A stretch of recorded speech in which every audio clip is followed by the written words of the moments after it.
In the heart of a wild African swamp, where the sun scorched during the day and the frogs sang at night, lived Kumi, a small, quiet frog. But Kumi was different from the others. While the frogs splashed in muddy puddles, croaking about flies and tadpoles, Kumi's mind was filled with much bigger dreams. He didn't want to be just another frog. Kumi wanted to be a king. As absurd as it sounded, Kumi was convinced he was destined for greatness. While the other frogs laughed at him, Kumi would stare at his reflection in the murky water, imagining a crown on his head and animals from across the land bowing in his presence. "One day I'll rule over them all," Kumi whispered to himself. The thought filled him with both excitement and fear, because deep down he knew that frogs weren't meant to be kings, but that wasn't going to stop him. One evening, when the moon was high and the stars twinkled above, Kumi decided to leave the swamp and seek his destiny. With nothing more than a small sack tied to his back, he began his journey through the wilderness. The night was eerie. The tall grass rustled with unseen creatures, and strange noises echoed in the distance. But Kumi didn't let fear stop him.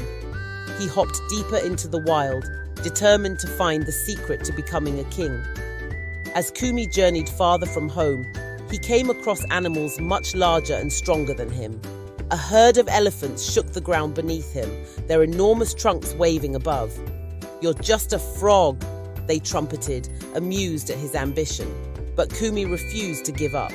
"Even a frog can be a king," he muttered under his breath.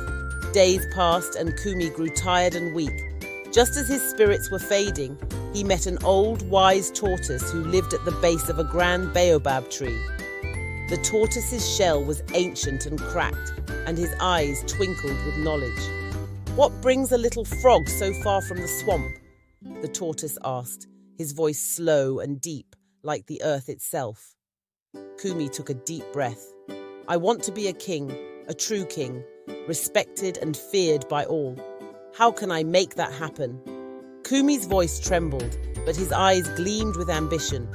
The tortoise remained silent for a long moment, staring at Kumi with his ancient eyes. Then he smiled. "You think being a king is about power and fear, but you are wrong, little one. True kingship lies in kindness, in service, and in wisdom.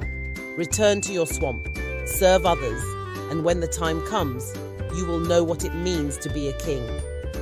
Kumi was frustrated. How could helping others make me a king, he thought angrily. He wanted glory, not chores.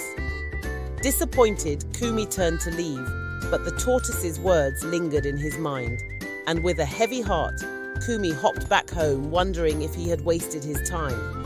Weeks passed, and Kumi's dreams of becoming a king faded. Life in the swamp returned to normal, with flies to catch and frogs to chase. But one day, disaster struck. The sun had been relentless, scorching the swamp day after day. The water levels dropped until only cracked earth remained.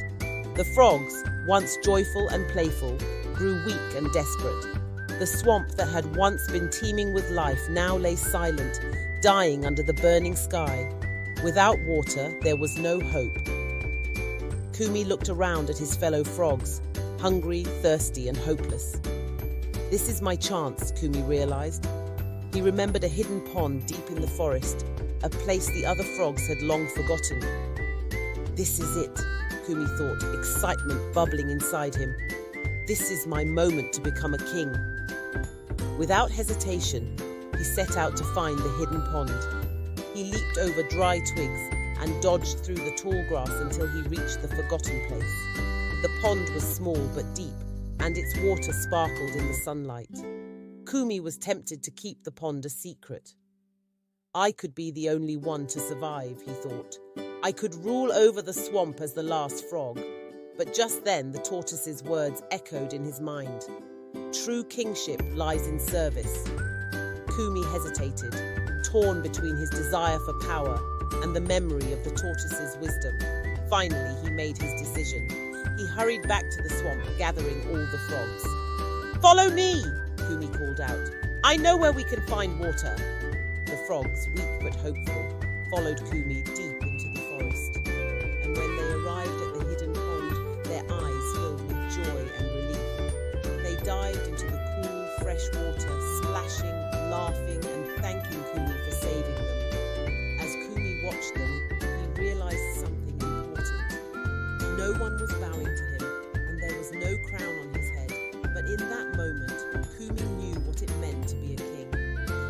wasn't about ruling over